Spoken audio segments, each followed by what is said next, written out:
What's up, guys? It is Modern Craftsman Monday. I feel like I should do a Christmas theme Go Monday for it.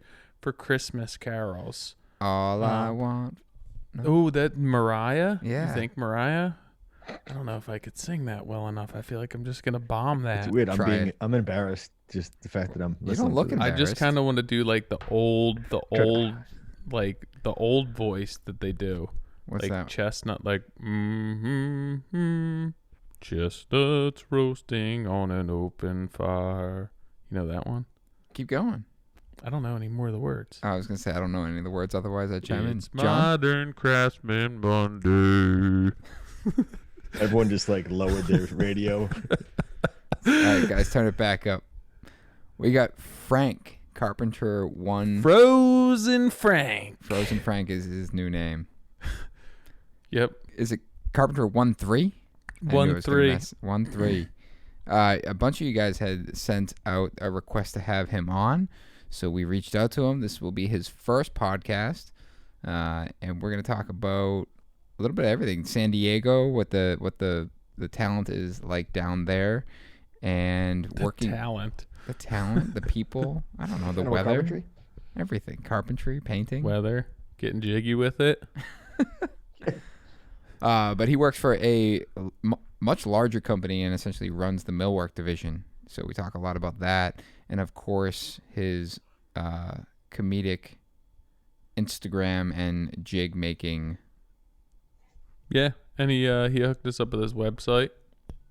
We'll have to wait to the end for that one. Oh, yeah. That's a good point. And his daughter set him up with some nice headphones. Yes, Hooked him up. after some technical difficulties. And if anyone wants to buy him a hat, I think he's 7 5/8. He is. Right? He is. Yeah. So you guys can send him a hat. I hope he gets a bunch of hats.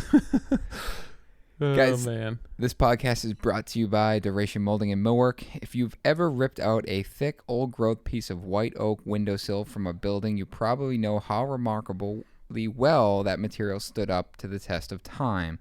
Unfortunately, that type of material is no longer readily available. So what to do? The answer is laminated polyash from Duration. Any thickness, any depth, made exactly to your specifications or to match the original. The same is true for exterior casings. Simplify your life and preserve classic architecture at the same time. And to learn more about Duration Polyash products, please visit their website at durationmillwork.com. Yeah. I mean, that would be very expensive to build that type of stuff out of white oak now. I mean, you guys use a lot of white oak. I just had to buy some the other day, and I was like, wait, hold on. That cost me how much to just buy those few pieces? Are you freaking kidding me? It's like, that's a lot of money. I feel like Spanish cedar was the way to go for Yeah. exterior stuff for a long time. Yeah, I mean, I know that white oak is just like they made boats and stuff out of white oak, and a lot of like whiskey barrels and stuff like that are white oak just because they're rot resistant with how dense the pore structure is in them, grain structure. So what's up, boys? How are you, man? Good. How you guys doing? Doing It's well. Tuesday and it feels like Friday to me. I'm sorry. Like I'm already like wiped out. Is it Tuesday in California? It is, but it's barely 3:00 over here. You guys are 3 hours ahead of me. That's nice. That's like cheating. Where in California are you? Southern California? This is San Diego. Nice. Oh. Yeah, I'm as south as you can go before you hit Mexico. I think I visited San Diego once and I found myself almost in Mexico. We just Yeah, driving. I was like, wait a minute. It's This seems easy to weird. do. It's easy to do, dude. It really is. We got That was a long time ago. two main freeways that run right into it, and obviously we're right on the border, so it's right there. San Diego's awesome. Nick, you're a fan of San Diego, Yeah. right? Yeah, Meg and I and the kids actually visited 2 years ago, and it's awesome down there. Yeah, the weather. I know that's what everybody Yeah. brags about is the weather. I mean, it's we don't hardly ever wear jackets. When we do get bad weather, it's a joke for you guys. You know, it kills Yeah. us, but it's a joke for you guys. It was I think it was probably April, and people were like, "It's freezing," and it's Yeah. like it was on the cusp of where I probably should have had a sweatshirt on, but I didn't because it was warm compared to where I was coming from. We get a morning dew and people slide all over the freeway. You know, it's it's a different world. It really is. Yeah. Yeah. Are you from that area? Yeah, I'm born and raised. My mom was born here. My dad was born here. My grandma, I have one grandma that came here when she was 7. My other grandma was born in Mexico. She came here when she was real young too. My grandpa was born in LA. We're all Southern California. My daughter's 4th generation. That's awesome. That's crazy. I love California in general. It's a tour. It's funny because it's a tourist city. Not for me, but it's everybody that comes, they bring their football team. That's why we couldn't keep one. It's a different world, Yeah, I haven't been to San Diego. I like the state. It's expensive. Yeah. Oh yeah. I feel like you guys have a ton of issues living in California, but it's a nice place, and I haven't worked there, but it looks like it's a nice place to work. It is. We have a little bit of everything. The coastal community is really expensive, but there's always booming. Right now I'm working on Coronado Island, which is it's all crazy homes, but it's got a little bit of everything. It's real. We have a very country feel if you go East County, and then you got obviously the surfer vibe. You get closer to the border, it gets pretty shady. It's just a mix of everything right here. I don't even remember where we were. I think is SeaWorld over there? Oh yeah. I feel like I was like on that side of the city, and I remember being there, and I was like, wait, the city is in the distance, and that's still San Diego. It just it covers such a large area. So the city itself is huge. I think we're the 8th largest in the U.S. Yeah, it's but pretty wild. the county though is not as big, so that's where we shrink down. Our county, we have a lot of military land, so there's a lot of big open areas that aren't touched. But the city itself everybody's right on top of each other. It's packed. Oh yeah, don't they have other than Paris Island? Isn't the other boot camp for the Marine Corps in San Diego? Yeah, MCRD is right here. So that's right there in Point Loma. That's an old one. Yeah, that's here. I mean, it's all military bases here. Naval bases. The Navy SEALs are trained here. I mean, almost every one of my Instagram videos, there's a plane going overhead. It's pretty crazy. So what do you do other than make jigs? Well, I was going to say, his Instagram says he's a comedian, a cabinet builder, and a finished carpenter. I saw his website. In that order, in that actual order. What was it? What was your website? Don't Ask Frank or something? Oh, yeah, frankdon'tcare.com.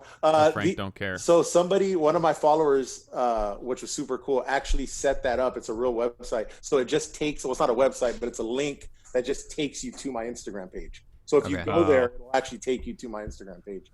I just for the know-it-alls, somebody will tell me something, and I'm like, send that to frankdon'tcare.com, and it kind of just became a thing. If you're not talking trash, you're not talking, right. So it's all a game. So with respect to that, in order, comedian, cabinet builder, finished carpenter, what is it that you do? I'm an all-around carpenter. I'm a remodel carpenter, but my specialty is cabinets. That's what my background's in. Finished carpentry. When I first got into construction, I started with a company called Murray Builders as a general laborer, and I wanted to become a framer because that's what my grandfather was. How old are you? 37. When you got into the trade? No, 18. Oh, what I actually late start. Yeah, late start. I was like, I feel like you're 37 now. Yeah, no. I got in on the books when I was 18. I started when I was 16. Okay. And then started just like everybody else, digging holes, not knowing anything. And then wanted to become a framer. Worked with a couple good framing companies, and then broke my hand. Ended up having to work for a painting company because my dad's a painter, and then wanted to be a painter for a while. Bought all the equipment, bought all the pumps, took it real serious, and then realized that painting wasn't for me. And then got into finished carpentry. My mentor, who's long retired now, Dan Perkins, he was a high-end door hanger here in San Diego. So I got into hanging doors, doing finished carpentry with him, really liked it. Opportunity came up to build cabinets, kind of went that route, and then focused mainly on cabinets, back into finished carpentry, back into cabinets. And it's been pretty solid between finished carpentry and cabinets for the last 10 years. What was it about painting that you realized that it wasn't for you? I think I wanted to be a carpenter. It wasn't so much that I hated painting more than I liked carpentry. The time that I did carpentry, I enjoyed it. And when I painted, my dad used to say, because my dad's a painter and he's been a painter his whole life, he always said that everybody's a painter because Home Depot sells paint, and the whole theory behind that was you have to compete with everybody. Not everybody pretends they're a carpenter, but anybody goes into Frazee, buys a roller, or not Frazee's not around anymore, but goes into Sherwin-Williams, buys paint supplies, and all of a sudden they're Bob Ross. So it's one of those things where it was too competitive. Out here it's really big. There's a ton of painters in San Diego. Painting and drywalling is a brutal trade out here. Real high-end carpentry, finish work. There's a real good niche out here to stay busy. So it was just I like the work. I really enjoyed the work. I like the tools. It's I can't stop buying tools. I got like 10 miter saws, 30 routers. It's just it's a hobby. It's a passion. I just like it. Why is painting and drywall such a brutal trade? It's just cutthroat over here. The wages are it's very I mean, like I said, we're a border town. And a lot of the guys that live on the other side of the wall, they come here to work. So we got a big population. Our border, I want to say, if we're not first, we're second in the nation, border travel every day. So a lot of the workers come from down south, and like I said, they'll work for less. And those two trades specifically are one of the two that come over that are, if they're willing to work for less, and we live in one of the most expensive cities, it's just hard. With that being said, what's your thought on that as far as, those guys coming up willing to work for less? I'm okay with people that want to work. I don't like the work for less, because then it takes away from us that want to work here. Like I said, I'm Mexican, so I can't, by ethnicity. So, like I said, I support anybody that wants to work. Some of the hardest workers I've ever worked with are coming from down there, that I've personally worked with. But like I said, up your rate. That's my whole thing. Don't work for cheap. Don't give away work for cheap. Then people start cutting corners, and that just causes a railroad effect of nothing good. So is the low price just to get their foot in the door because it's not legal at that point? Is that like their low price, their selling point? Yeah, for sure. Yeah, I mean, guys up here, and don't get me wrong, that falls on the GCs as well. The guys hire the guys for cheap. Totally. So I mean, totally. It's a two-way street. It makes it real hard. I just feel like it devalues. Long term, it devalues your trade. It totally does. 100% does. Yeah. This kind of goes back to like what my dad said, everybody's a painter because Home Depot sells paint. If everybody's doing a specific thing and just giving it away, then it's not benefiting. Even them, it's not benefiting. It's benefiting them short term, yeah, right? Exactly. That's the way that they're making money right now, but that's not sustainable for if they were living here and paying taxes and doing everything, that's not like a sustainable business style. No, it's not.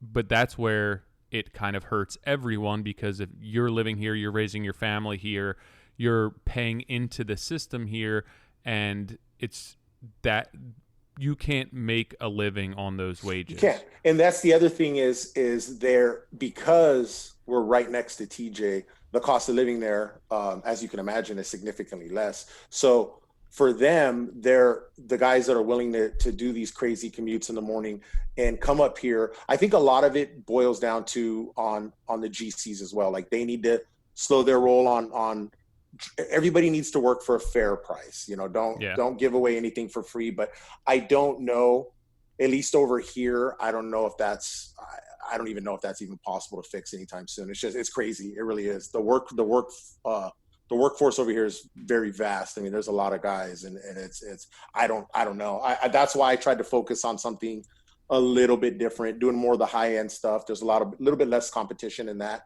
and we have enough high end communities over here to support that.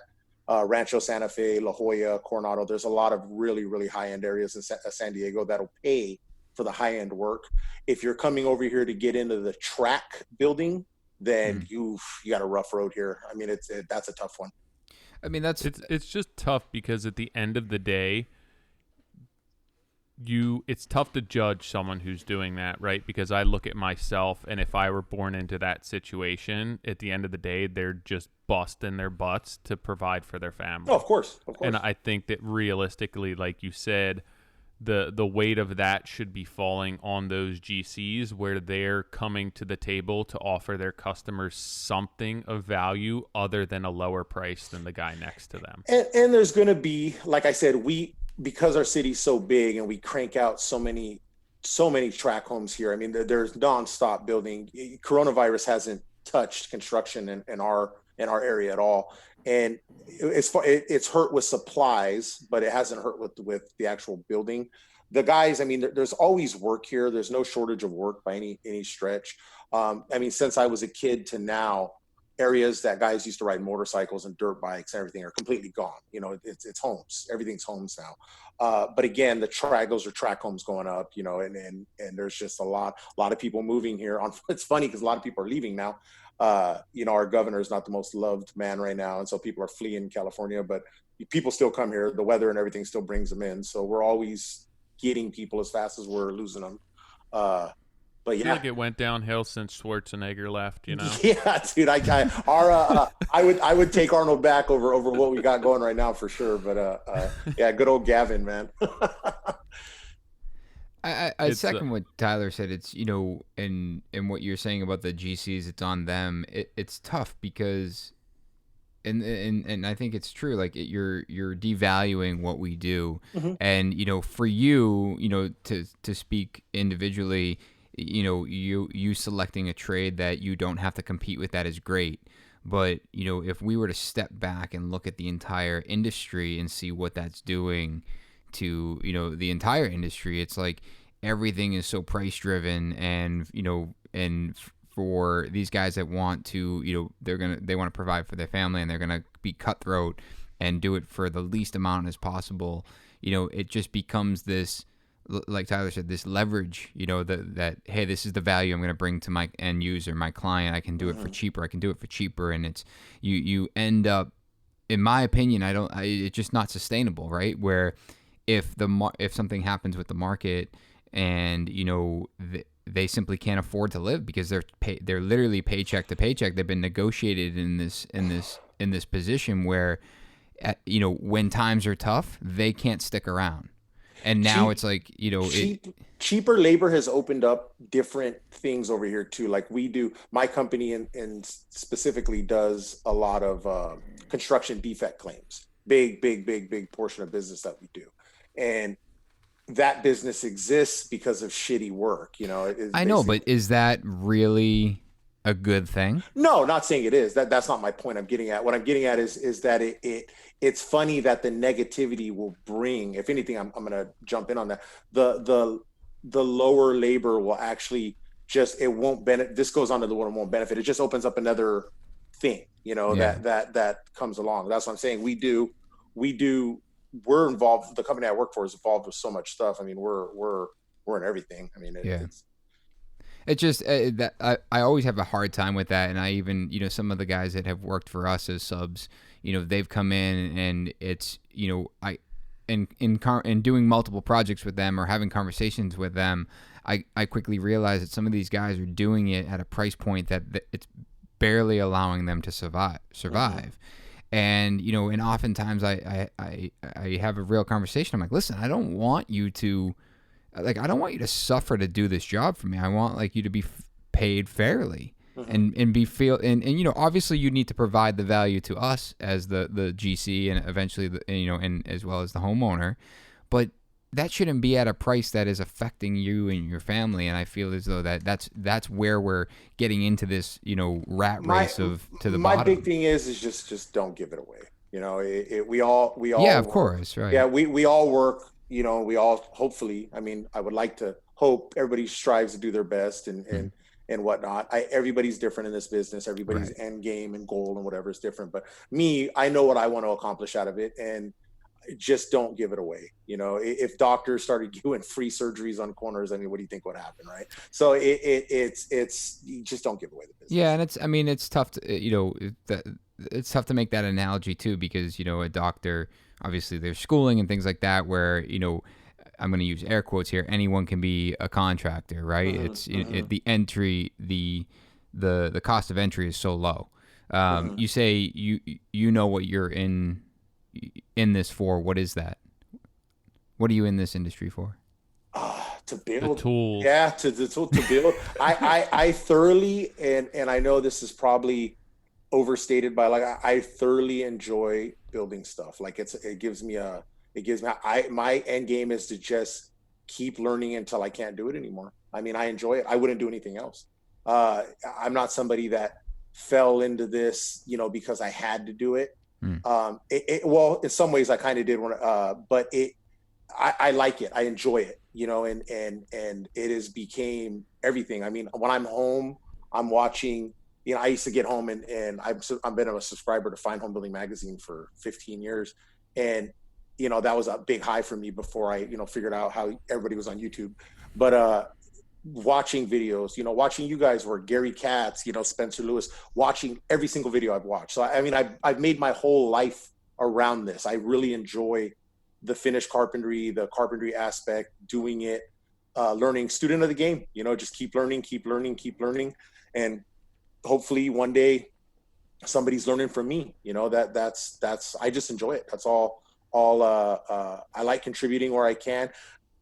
I get people that message me like, oh dude, that's a cool trick, man. Thank you for showing that. And I enjoy that. I'd be lying if I didn't say I didn't enjoy that.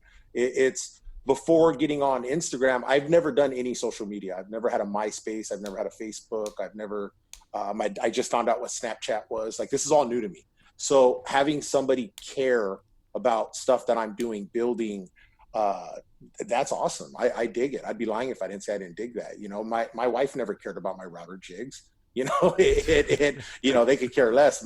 Me having people reach out, having this conversation with you guys right now, this was not something that I imagined would ever happen to me 2 years ago, 6 months ago.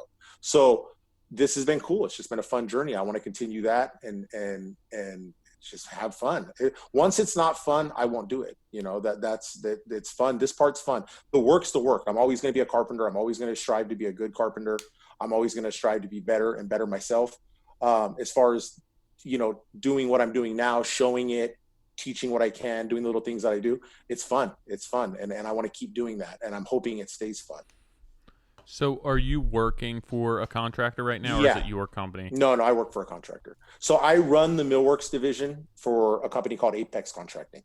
So I'm in charge of my division. That's why it looks like I own the company. I basically, they let me run the show as I see fit. I help. When they hired me as an estimator, not as a carpenter.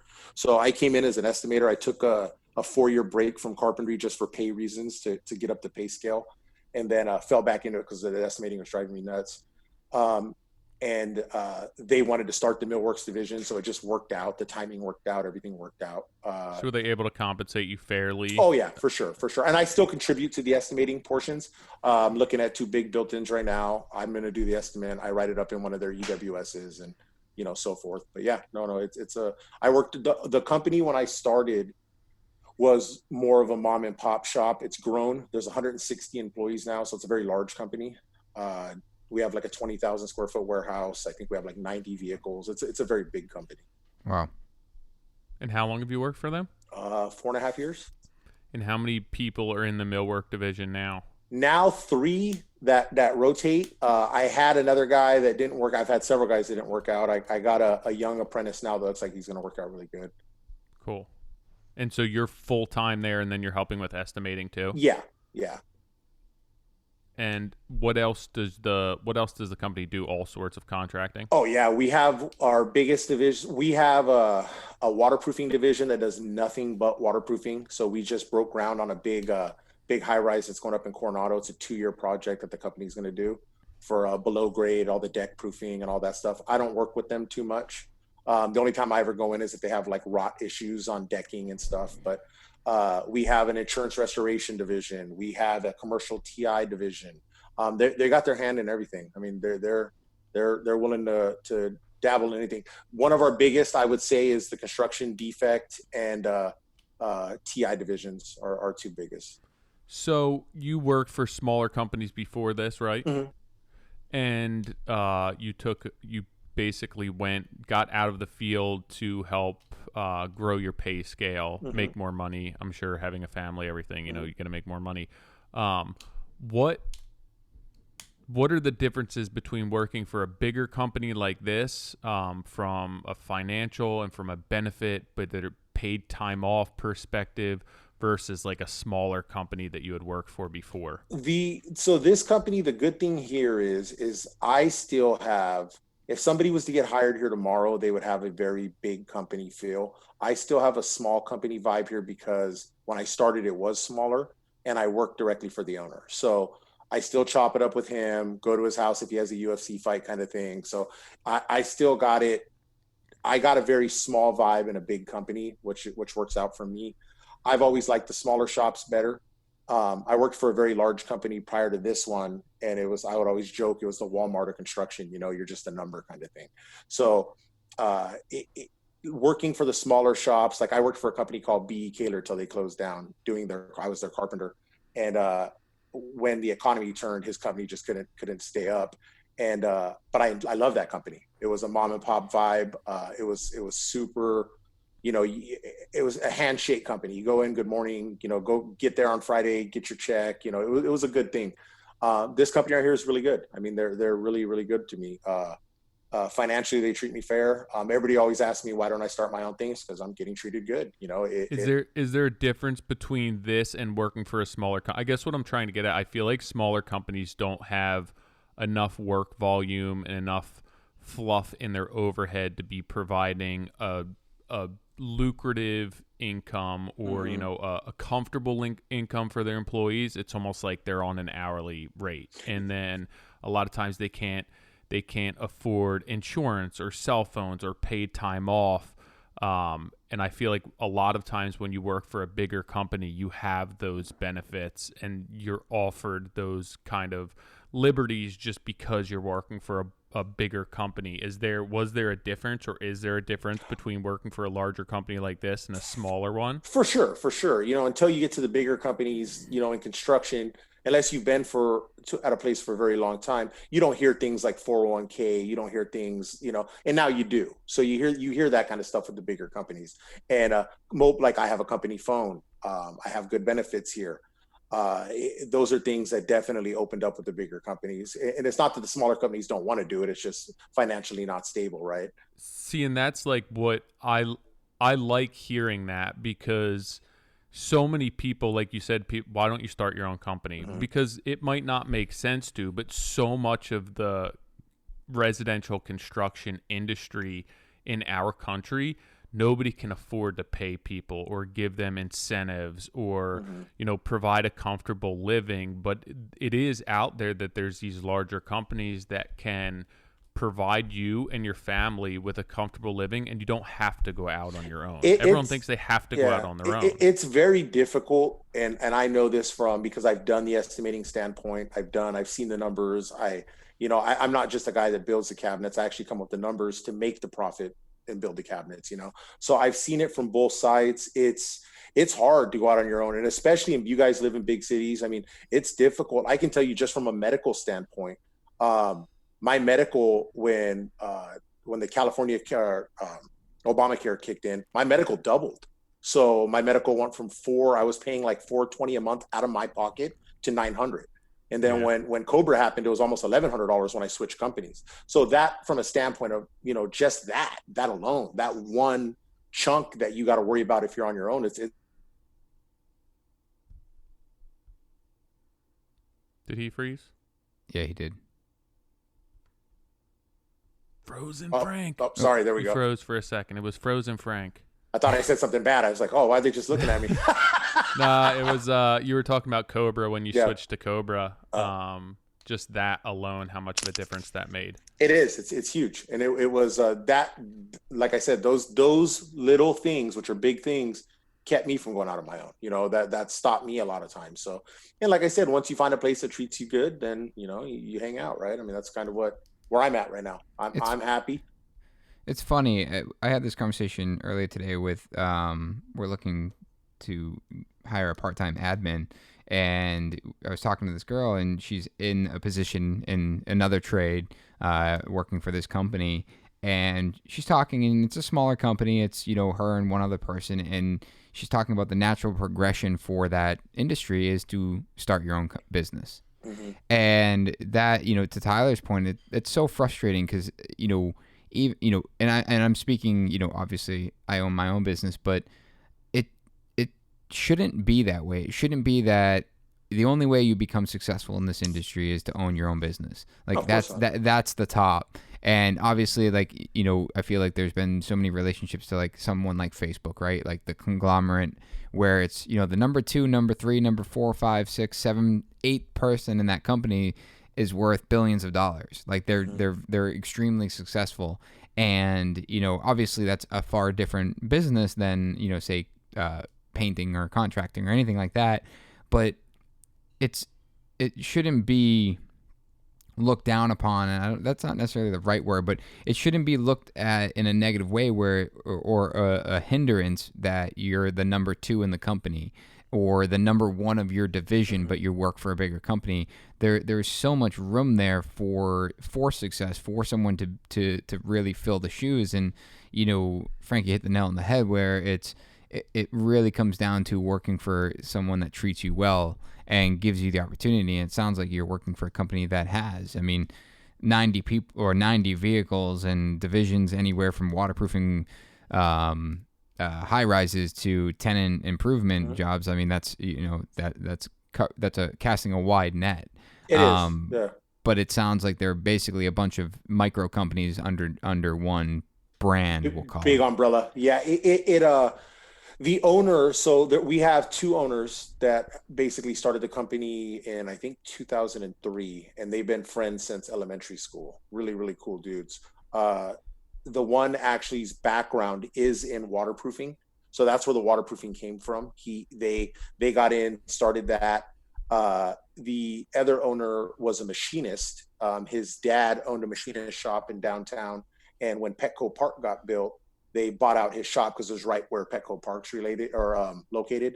And they took that money, invested it into starting this company. And it's just, as time's gone on, they've just invested themselves into more and more and more.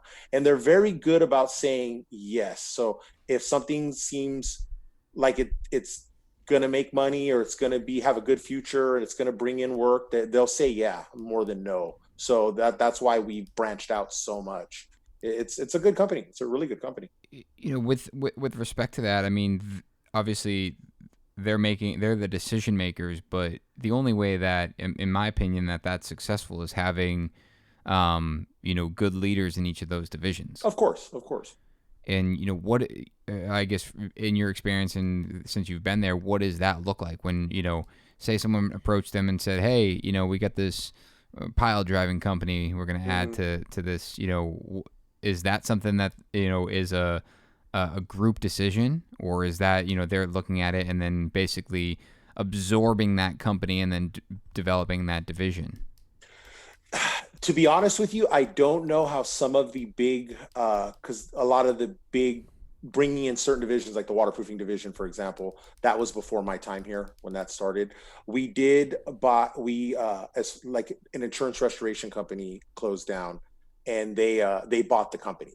And they took on our name, but they bought their vehicles, brought over like 30 of their guys, kind of thing, and they looked at the book, seen that the numbers were good, and decided that it was worth pulling that over.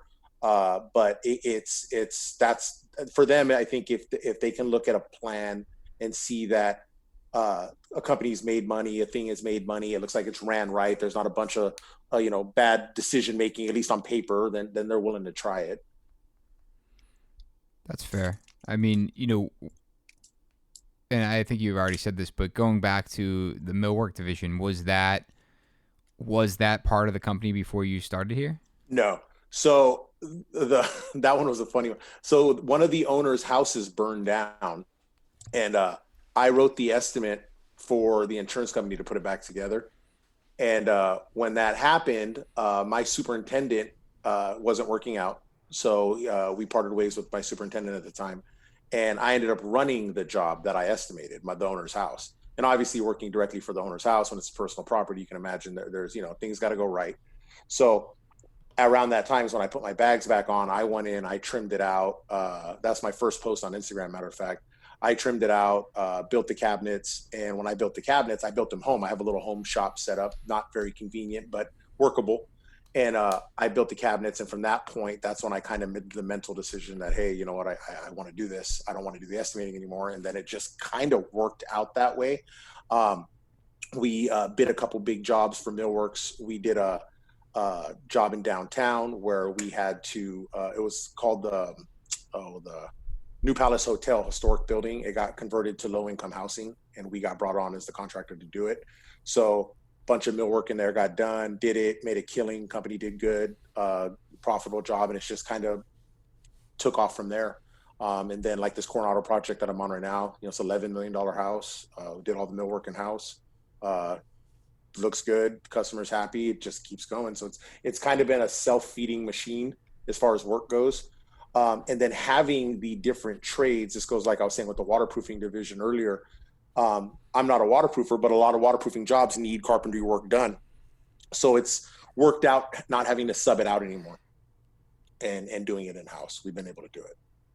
Who's somewhat unrelated and probably doesn't matter, but who's finishing your cabinets? Are you doing it? We do it in-house. Yeah. Well, nice. Yeah. So Timo is one of our main guys that does it. The superintendent, Adam, who's a good friend of mine, one of my best friend, actually, his background's in cabinet finishing. So we do them in house. We haven't got a spray booth up yet. That's been the one thing that's kind of sucked.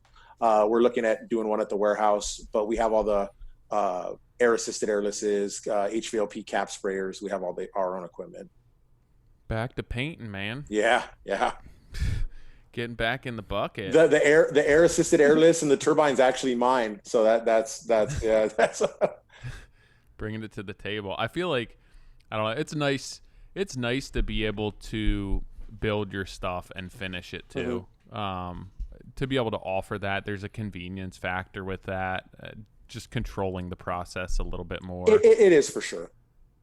I think there's pros and cons to it. It's great. I mean, but go ahead, Nick. I was gonna say, it just seems crazy. Like you just mentioned that you're doing all the millwork in an $11 million house with 3 guys, but if the waterproofer needs carpentry, you're supplementing carpentry over there. We have more workers dedicated in every division, so we have good all-around guys, I would say. Okay. You know, that can do stuff. So, but we have 3 guys in the millworks division that dedicated to just that. So you're not going over with the cap spraying the foundation with waterproof. No, they have their own set of big pumps. He's got the HVLP out, and he's like, "Hold on."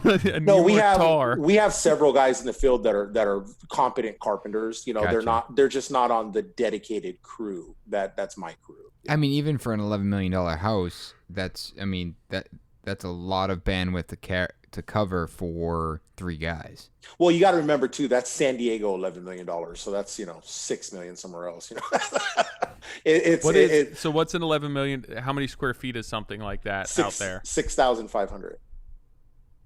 Wow. But it's on the Coronado Island. So that's why it's so much.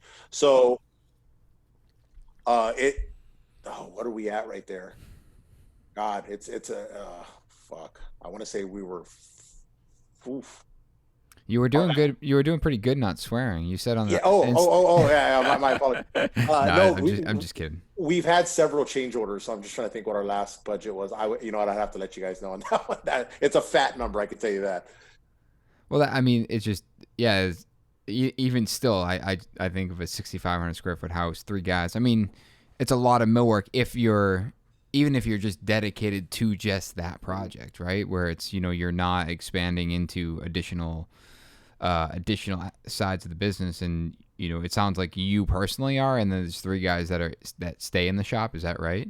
No, so I have my apprentice now. Mm-hmm. Timo kind of floats back and forth with me and the other jobs with the finishing. He's also helps on the millworks with me quite a bit. I had a full-time guy that worked with me that his background was tile, wanted to get out of it, got in with me. It didn't work out speed-wise. So he's back. He's still with the company, but he's back in the tile phase. Then I got Graham. And Graham's he's basically he does all the small projects that come in. Like if an insurance restoration job comes in, that's just something that I don't even want to touch, then Graham does it.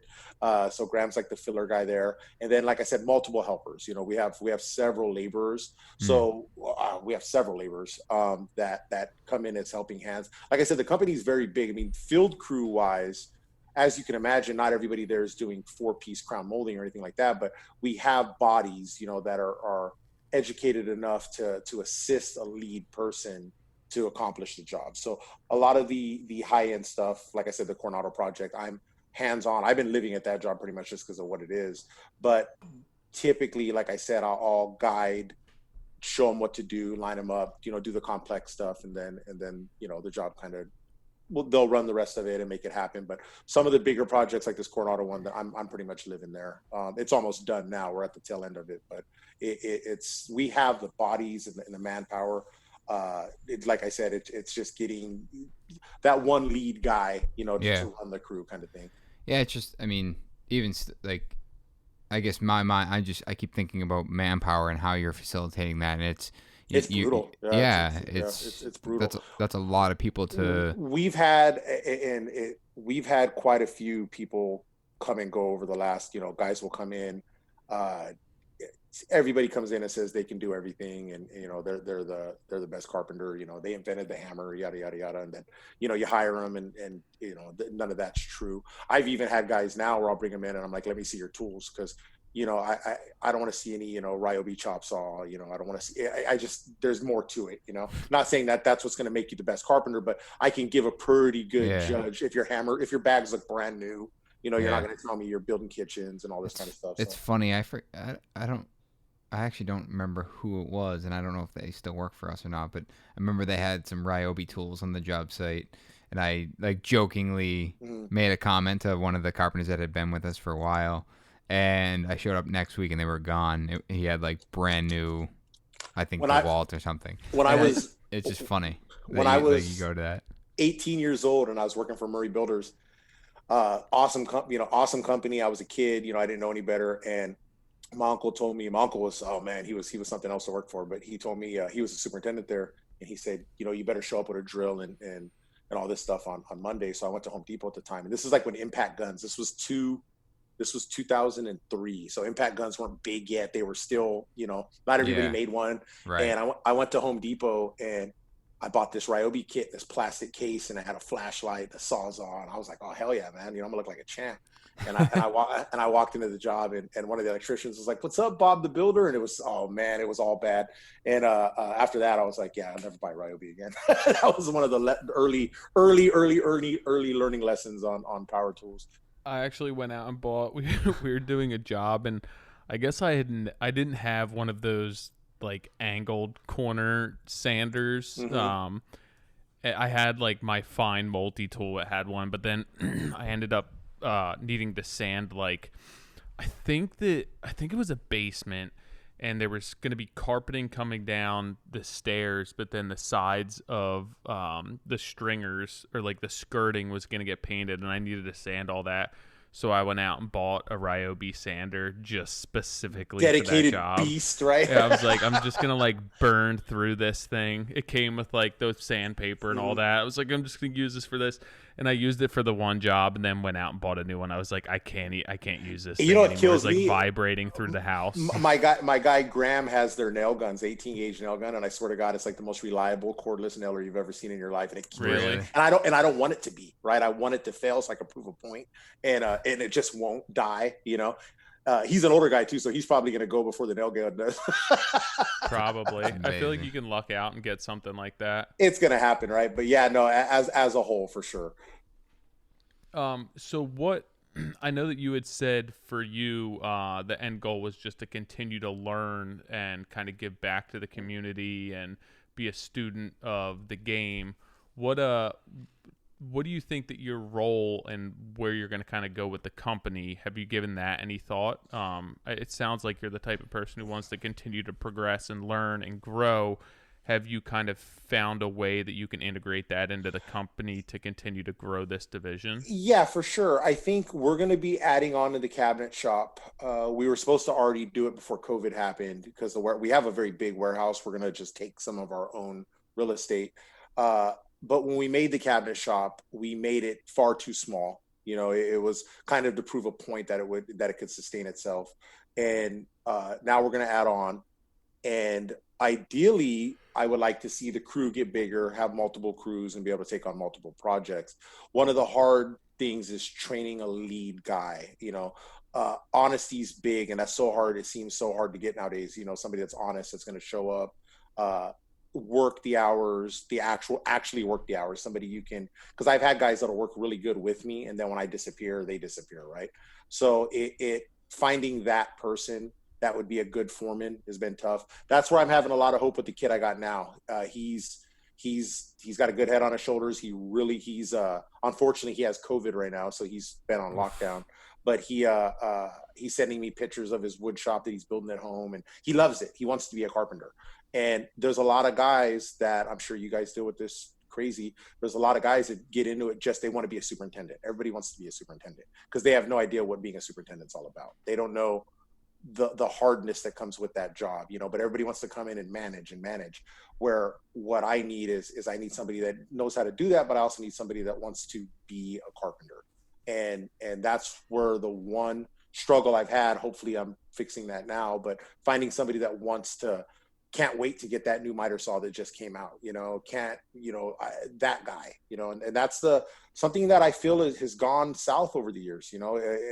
Growing up, when I got in, my mentor, Dan, that guy was awesome. I learned so much from him, and he had a matter of fact, I have his saw helper wings. He had the saw helper wings, the Russo table saw stand, the, port cable lock mortiser, he had all this stuff, and I seen it, and it made me really want it. So I those guys, that generation that wants to buy tools and invest in themselves and really build cool stuff, I just seems like it's just harder to get nowadays. So what does your you said that you're tight with the owner of the company. What is his vision for this? Would he like to see you guys be producing most of the millwork for all of your higher end projects? For sure, yeah. That's what he sees. Is right now the bulk of your work is not these like one-off custom projects. It's more of the other aspects of the company, and you're looking to integrate more of this into their general scope? Well, right now, I've been doing a lot of the commercial division. I've been doing a lot of their millworks. That's been a big thing. This Coronado project was one that came along and just kind of one of those jobs that just pulls you in, but a lot of the commercial TI jobs are really big, and those are the ones that are taking, because I do have a little bit of a framing background, so I get wrapped up in some of the framing projects every now and then. We're looking at another low-income housing job, a lot of prevailing wage work we do, retrofitting an elevator into an older building. So going in, framing that, doing that. So I think we want to, obviously, as a crew grows, be able to handle all these projects at once. We definitely do struggle, between once we get over two big projects, it gets very hard, to manage that. So we're learning. I mean, I'm learning too. I mean, I'd be lying if I said I had it figured out. It's definitely a learning process. So they're basically giving you a little bit of leash. Oh, for sure. Letting you try and figure this out and grow it on your own. For sure. I mean, the spread in between even the work within the millwork shop is interesting too. Where it's like it's crazy, dude. Yeah. Where's that lead coming from? If you're doing this house on the island with all this, high end millwork, and then you're taking on the insurance side of it, I don't do much of the insurance stuff. That's Graham. So that's Graham. Graham's gotcha. Basically, he works in the cabinet shop full time, but he's almost full time cabinet insurance restoration. And he actually set up it's worked out good. We were stepping on each other quite a bit, working in the shop, being so small. How small? Square foot wise, our shop's 1,200 square feet on the inside. Yeah. So when that millwork's done, where's it going? Storage or right to the No, top? Well, we got to remember, we have the building. This is inside the building. So we have a warehouse space. Okay. So when we're done building, it goes right into our warehouse. Gotcha. So The building's 20,000 square feet. Okay. So the building itself's big. This is just, we framed up inside of the building a cabinet shop that we can lock down, have dust collection running, and not drive everybody crazy kind of thing. Yeah. So it's a building with inside a building. Okay. That makes sense. Is the rest of that building conditioned? The warehouse is not, the front internal space is, yes, the cabinet shop's not, but San Diego, we're not. Yeah, we're not. That makes sense. Yeah, we're not. I feel like you guys need at least 10,000 square feet of that. You should try and talk to them about that. Like, just give us half. Yeah, that's the goal, dude. Slowly but surely, I just inch it in there, right? I even thought about just framing up walls, not saying nothing when they come in, and just don't even tell them the space is smaller. Yeah, just blame it on another division. The framing division. Graham while he's not there. Exactly. I blame everything on Graham as it is. Nick, you know what's funny is I've always toyed with that. When I was in college, one of our teachers said that you can't do like a powder room remodel and also be a $2 million home builder. You know, and I think that's what you're driving at, is how can you do affordable housing and then do a $14 million build? Like how those don't coexist. Like the people that do the $14 million house don't. Well, they say they don't coexist. Exactly. And but I've also, in college, I stood up and basically screamed at the teacher. However, I did it not poetically. And I was like, I don't get it. Like, I'm physically doing it. When I was in college, we would be doing, you know, a beautiful home in Brookline and be doing this. We would do these apartment complexes, and it was difficult. We'd swap out decks. And I was like, we do it all. It's whatever pays the bills. And now that I've grown, I can see that side of it. Now that's why we don't say a lot of spec, and we've kind of kicked that more towards pushing it on vintage development.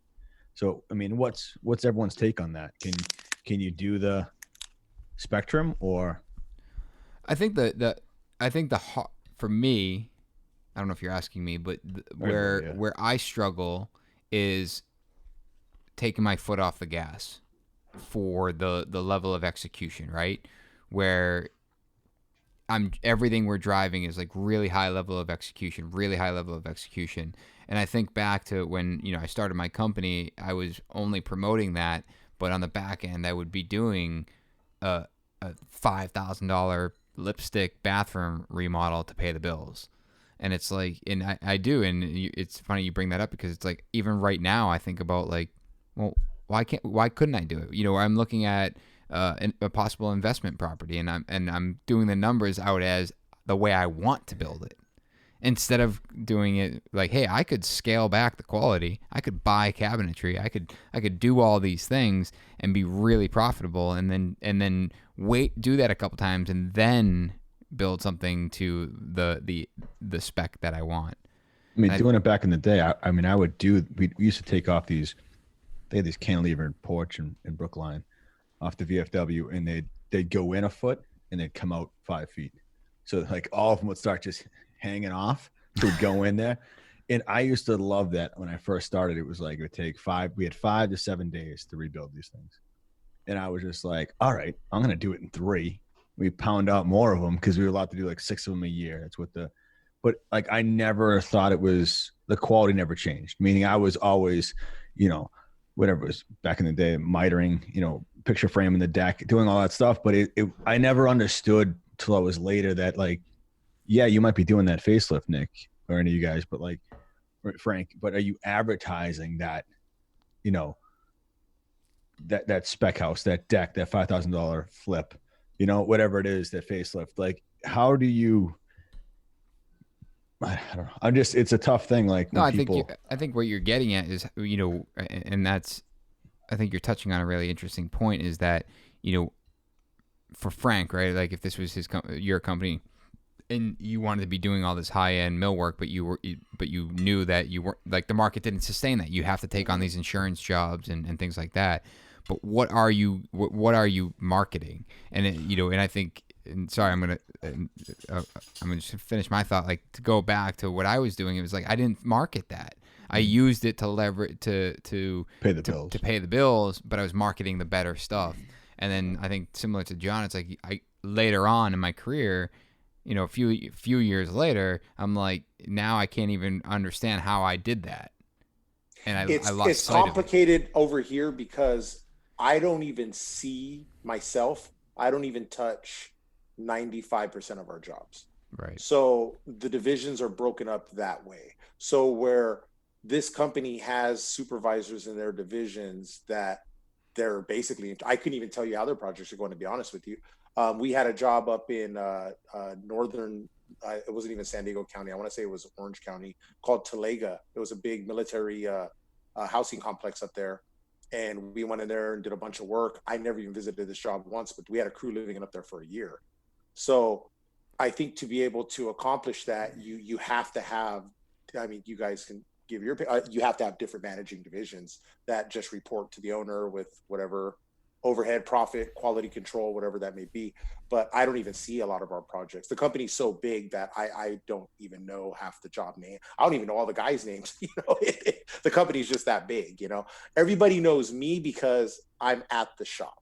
So being at the cabinet shop quite a bit, guys will go by, hey, what's up, Frank? You know, you know, yada yada yada. But as far as like other crews, we have crews that I don't even intertwine with. So the company's just that big.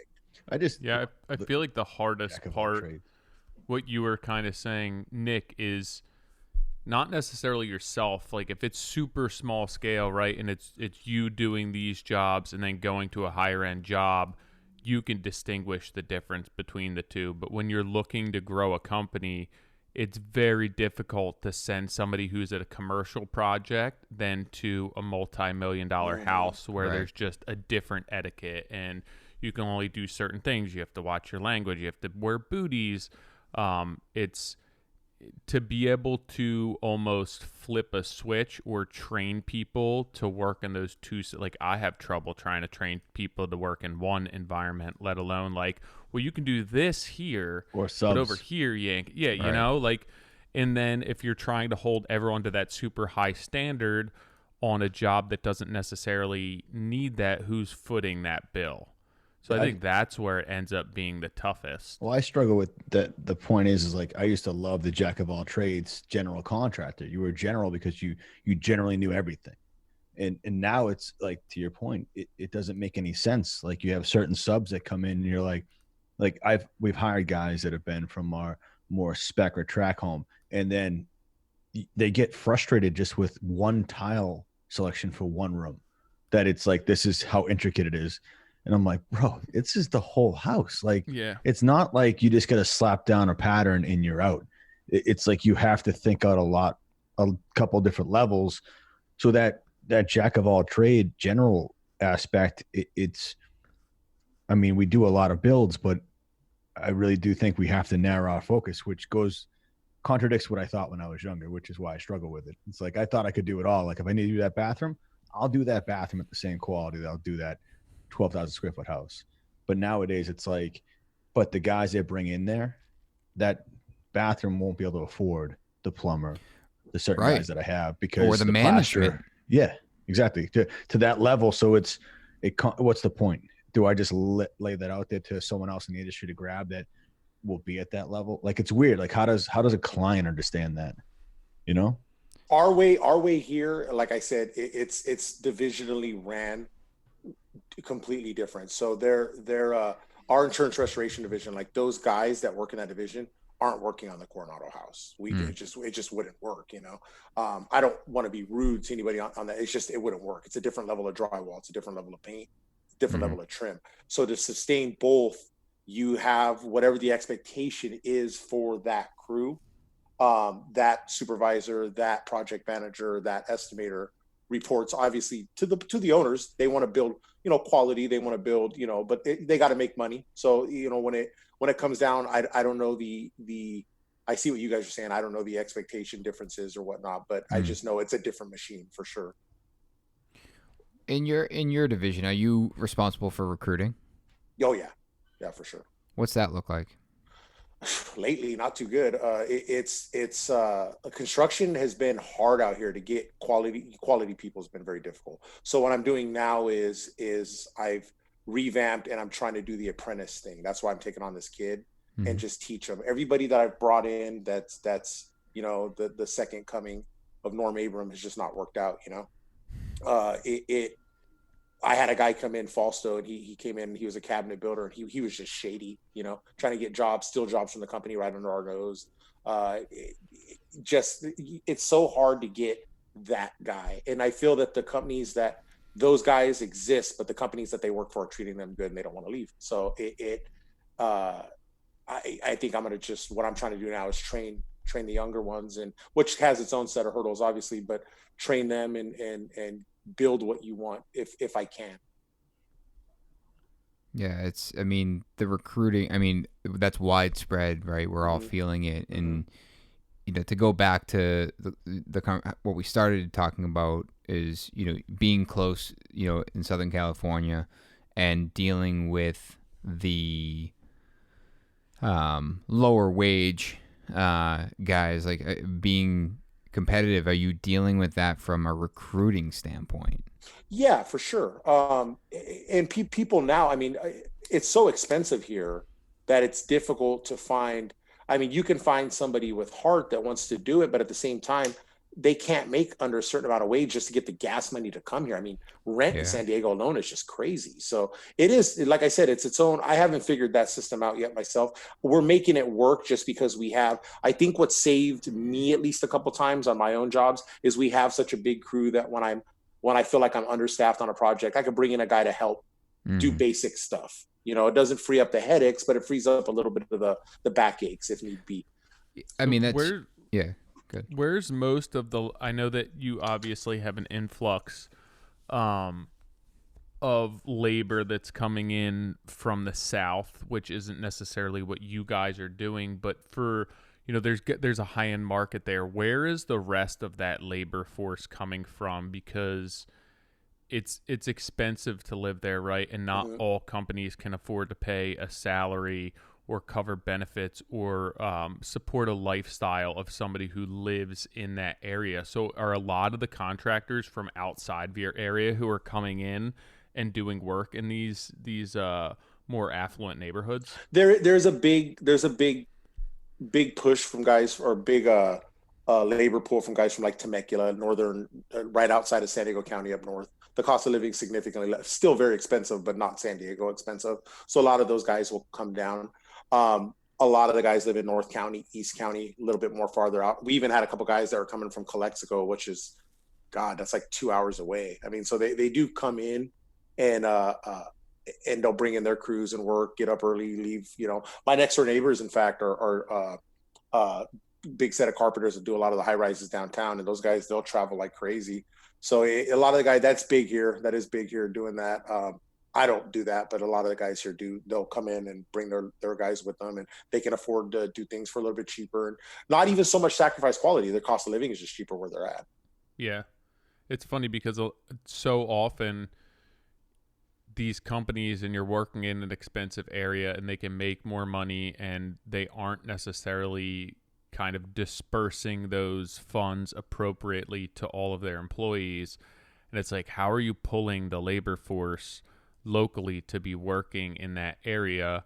Obviously, doing business that area is going to be more expensive, but it's got to be a struggle to try and find qualified help where you are when there's this influx of illegal labor or unqualified labor when you're trying to do nicer work and trying to do higher end work. And that's always just like right around the corner, you know, that there's just like a lower grade of labor there. It is. It's hard. And that's where a lot of things, where it goes back to where you almost have to have a really good foreman, and you're going to kind of get what you get after that. And then it just becomes, you just have to deal with the headache. I mean, there's no real good answer that I can give on how sometimes we get stuff done. I'm like, fuck, how do we do that? You know, like I don't even know. Sometimes it is crazy.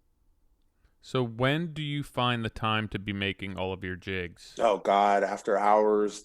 After you're saying that on the podcast, because somebody from your company is watching this. Yeah, right? yeah, you know it. It's all after. Oh, I stay late in the shop. Yeah, all the time. No, most of my jiggery is done here at the house. Believe it or not. You have a shop at home. Mm-hmm. So is that something that you've always just been like, hey, I'm going to do something, I'm going to make it more efficient? Yeah, for sure. I've been doing tool modifications as far back as I can remember. I've always done it. Matter of fact, just not good enough. Just never is. It never is. I feel like, I don't know. I feel like that's something that I did until I had kids, and I'm like, you have kids, right? You have a daughter? I'm like, I feel like if I were doing that, my daughters would be like, what the hell are you doing right now? Come hang out with us, right? Or my wife would be like, seriously, you don't need that for work. You're just making that. My daughter's going to be 16 in February, so she's in her own world. Yeah, she wants nothing to do with yeah, you. she could care She less wants her about my headphones router. back. Exactly. So what I mean, are you? I know that like a lot of people like what you're doing, and you're building stands, and you're building wings, and you're building jigs, and all that stuff. That's just for you, that's just for your enjoyment. Yeah, so when the jig thing started, I built a router jig, and a bunch of people hit me up wanting to buy it, and I couldn't wrap my head around that. And then I made a couple, sent them out to a couple guys, and then it just took off. And I forgot somebody, you know how it goes on Instagram, somebody reposted something I built, and then a bunch of people came in. And then I built a set of miter saw, like my fourth set of miter saw wings, because they're never good enough, right? And then that kind of took off. And then these little tables that I built kind of took off, and they're all for me. Like I say no to almost everybody that hits me up. I'm like, guys, I don't have a CNC machine. I don't have the capabilities to make these things. You know, I have a full-time job. So it's all for me. I definitely like having this stuff. So it's always been for me. I feel like there would be a market for that, for people there with is everything that's out there, right? Yeah, there is. It's huge. I mean, I've had over probably 250 people request the router plates, but you know, probably more than that even. And I just, like I said, it's a full-time job in its own right. You know, I can't do it. You know, is the problem. It's not that I don't want to do it, and it's not that the market's not there. I just can't right now. Yeah. I feel like you could just be doing more stuff while you're at work and telling them that you're working. Yeah, that's true too. Well, I mean, the other side of it is, rather than, you know, because everyone wants to just buy something. Everyone wants the easy, the fastest and easiest solution. But the other option, it seems as though you share a lot of like what it is, how you did it, what it does. Yeah, and kind of walk through it. I mean, I do build videos on everything, you know, that I do. One of the things that I should probably do different is I'm a real big person on stories. I don't do a lot of posts. And the problem with that, 8 million stories today. Yeah. That's it's like crazy. One solid bar. It is totally is. That's my day every day. I haven't seen it in forever. Yeah. And so the problem with that, the problem with that is it disappears. And then everybody asks me, hey, man, can you post that? Can you post that? Can you post that? And the reason, I don't know, I've always found the stories, I don't know, they're easy to do because it doesn't take time. You know, you just push record, push upload, done. So that's where the stories have just always been my thing. I should probably start doing more posts. Or YouTube. So that's the thing with YouTube, man. I started a YouTube account. But people on YouTube are dicks, you know, the comment, everybody on there is, you know, Bob Vila, man, they're going to tell you, you know, why are you doing it this way? Why are you doing it this way? So because I watch, like, I'm a big fan of Insider Carpentry, Spencer Lewis. And if you go to his comment sections and see some of the stuff that people say, I'm like, are you kidding me? Yeah, like, that's crazy to me. I can't wrap my head around that. So for me, that's one of the things that's kept me off YouTube. And for whatever reason, on Instagram, when you upload something from your cell phone, it doesn't look half bad. When you do that on Instagram, it looks like crap, or on YouTube, it looks like crap. So it's definitely, it takes more time. Like I said, I have a full-time job, so the phone camera is really all I can invest right now, you know? Yeah, that makes sense. I'm looking at it now. You do have a lot of stories going on. Yeah, today was a crazy one. Wait, you know, I mean, that's fair, and I think, you know, talking to Spencer Lewis, we had him on, and, you know, he does a lot of similar things. He shares his process, and he obviously chose to go the YouTube route and share it there. But, you know, going back, and I think you actually tagged this in a post today about how, you know, Instagram has really changed your outlook on this industry. You know, what did you mean by that? In Instagram, it's cool seeing people interested. You know, when I seeing it's funny because a lot of the guys we were talking a second ago trying to find good labor, good help, good this. There's a path there through Instagram, at least from what I can see, finding these people. We're actually supposed to be interviewing a guy, hit me up on Instagram, and I told him on Instagram, he goes, hey man, you know, I love your work, blah, blah, blah. I'd love to come work for you. You guys still hiring? And I said, yeah. Send me a couple of pictures of what you've done. and it's so quick to see that through social media. And I'm still learning it, the whole, I'm by no means like this whole Zoom thing. You guys see me struggle getting on here. I'm figuring it out. I was a late bloomer to I'm not old by any means, but I just never did the social media thing. And like I said, I see this way for a lot of guys, to learn, to get into learning now is so different. Like I said, when I got into this, even YouTube wasn't a big thing. It was magazines. I would go to Barnes and Noble and buy all the fine home building books. And I can show you my closet. I got a 6-foot stack of fine home building, different books by Trenton Press and whatnot.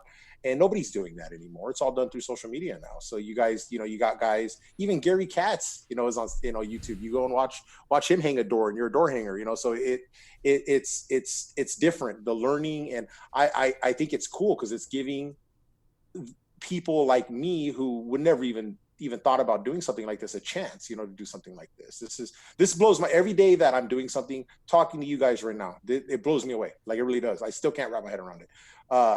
I get so many messages every day, like, dude, you're awesome, you're changing the game. I'm like, what? Like it just, I can't, I'm not used to it. I've never done anything like this. This is every compliment really hits home for me. Just like every negative comment. If I get a negative comment, like, ruins my whole day. Like, when I go punch somebody, it's one of those things, like, I'm I wear my emotions on my sleeve, and social media, it's rough, man. You gotta, it's the highest highs, the lowest lows, right? Like, I take a negative comment and like, it ruins my whole day, but a positive comment makes my day good. So it's a game changer for somebody like me. What was your network before? Obviously, you had magazines and everything like that. Did you have a network of tradespeople that you could kind of fall back on? My mentor, Dan Perkins, was, I know everybody, everybody's gonna say that their teacher was phenomenal. Like, I had a really, really, really good teacher in carpentry. How did you get introduced to him? And when did you know he was your mentor? Pretty young. So I got in trouble. So when I was younger, I knew two things were going to work for me. It was either going to be the military or because my family's everybody in my family's either been in the Navy or the Marines, or carpentry. Most of my family's in construction, and more of them in carpentry. And I got in some trouble when I was 18, so my military career went out the window. And so when carpentry was my next big focus, construction in general, not necessarily carpentry, but construction in general. I've had a big drinking buddy of mine that lived up the street, and they stayed at a duplex, and the duplex was his. He owned the duplex. His daughter and my friend rented the duplex. He rented it to his own daughter, and so I'd go over there, hang out. Then he would come out and hang out, and then he was basically working on high-end homes and kind of just took me under his wing. I had a positive attitude, wanted to learn, and I always talked tools with him, and it just kind of took off from there. And he's retired now? Yeah, he's retired. What, how old is he? God, Perkins got to be 68, 69, I think.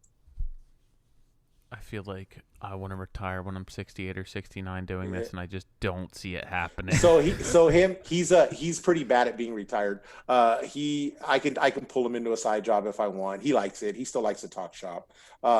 His back was going out, so he had back problems, and he has several rentals that kind of takes his time too. And rentals in California aren't getting any easier. The laws here are changing all over the place. So he might end up selling those. I don't know. But like I said, just a good guy, like I got a Christmas present over here for him. He's still my I always said he was like my total father figure, and just a great guy. And your dad's still painting? Mm-hmm. And he's a commercial, residential? Commercial painter. What's his business? Like, I feel like growing up, my dad had a company growing up, and I kind of wanted to get away from that as much as possible and kind of learn things on my own and teach myself and, find the ropes myself and not necessarily ride on his coattails. You said you fell back into painting some, but what was that like, the growing up with a father who was supporting the family with the trade like painting in an industry like painting where you are, And do you think that that has any impact on why you're, you know, not looking necessarily to go off on your own or start your own company? My family, I got like some Jerry Springer stuff that went on this side. My father, I didn't grow up with him in the household. I met my dad at my older brother's funeral. So that was when I was 12 years old was the first time I met my dad. So, but his brother, my dad was in and out of prison his whole life. So it like I said, he just wasn't around. When I got older, he was, but like I said, my stepdad was more my father figure growing up, and he was in the Navy. So carpentry worked out. My grandfather, my mom's dad, lifelong carpenter, licensed general contractor, mean stair builder. That was his specialty, with stairs. Always looked up to him. You know, he bought me a skill saw when I was on my 15th birthday. Like, he wanted this, and he was stoked when I got into carpentry. He was stoked, so it worked out really good. He was very supportive of what you were doing. Oh, for sure, big time. That's cool. I feel like you need somebody to be supporting you throughout all of that, especially, I know if you didn't have a father figure that you felt your actual father being around, to have somebody who's supporting your decisions growing up. I think that at that age, it's such a critical time in your life that, you know, you're looking to become a man, you're looking to make decisions, but you also, you know, you act like you don't want anyone's input, but you're still seeking the approval and guidance for sure somebody in your life, right? Oh, you're like, I don't really care what they think, but then, like, all you want is somebody to tell you that they're proud of you. You got it makes all the difference in the world. You know, like I said, I remember I did there's a recording studio up the street, and they hired me to do all the millwork in there. My first big project on my own, and I did all these built out soffits. And thing with recording studios is everything has to be a certain angle for sound bouncing and all this other stuff. And I did it to this guy's layout, and I did all the crown molding wraps around everything. And my grandpa went in there, he loved it, and it made him loving it made me love it even more. You know, so and my grandpa was as traditional, old school as you can get. Lost 2 of his fingers on a radial arm saw, reaching for a jim beam. You know, just like that. That was grandpa. You know, and he had a deer antler belt buckle he always wore. At my wedding, he had a tape measure on his hip. So, you know, that Johnny. Yeah. So that was my grandpa, you know, and I always strived to make him proud, you know, and that was being a carpenter and being a decent carpenter, that made it a little bit easier for sure. So you were younger when you had your daughter, right? Yeah, I was 21, I think. What does she think of, like, what you do? No, they make fun of it. It's hilarious. Really? Me on social media is not supposed to happen, you know? It's hilarious. They super supportive. My daughter's awesome. She's an artist, you know. She likes to do she's a real good painter. She plays the guitar. I'm surprised we don't hear that in the background right now. So she's real hands-on, crafty in her own right. So she definitely likes that. She supports that. Yeah, that's cool. I feel like you get to the age where 16 and it's hard enough to have any sort of relationship with your daughter, and then like, wait, I'm gonna break out on social media right now. It's comical. Yeah, the she'll walk through like, "What's up, Carpenter 1-3?" You know, it's all a joke. You know, like I'm not. Yeah, it's hilarious. It's totally hilarious. And you're like, how many followers do you have? Yeah, dude, they're haters. Dude. They're straight haters. my wife, my daughter, straight haters, dude. I bet you they are. You have more followers than them? Oh, yeah, big time. Both of them together, and I want that to be on record. They probably hate it. They're going to start paying for followers. Oh, yeah, dude, totally. I told her, I said, once I show some nip, too, man, another 10,000 is going to come in, too. So I got a master plan here with social media. You got to get on TikTok. Yeah, that's what it is, right? Show a little accidental side boob. Yeah. Sorry, my dog's over here chewing on my ankles. So Uh-oh. What kind of dog is it? Killer rat, dude. Yeah. Scruffy dog. That dog looks scared. That dog does not look happy, right? You got to make a jig for your dog. Yeah, she's got a little rolling thing on her bed over there that I made for her. She's such a cool little dog. We grew up our whole life with big dogs. You know, my grandma had Great Danes. We grew up, and so we got this thing, and I was like, "There's no way this is gonna work out." And the best dog ever. You know, I get home. Really? Yeah, she's the happiest one to see me every time I come home. I feel like that's the case. I'm actually, put happiness aside, I feel like my dogs are the only ones who even acknowledge me when I come home. My kids are in the other room. You said and I'm it from like, the yo, beginning. You didn't even come out to say hi to me. Like, I've been home for an hour. And they're like, well, you didn't come saying hi to us. I was like, that's not the point. I remember like my dad pulling home from work and being like, yes, Dad's home.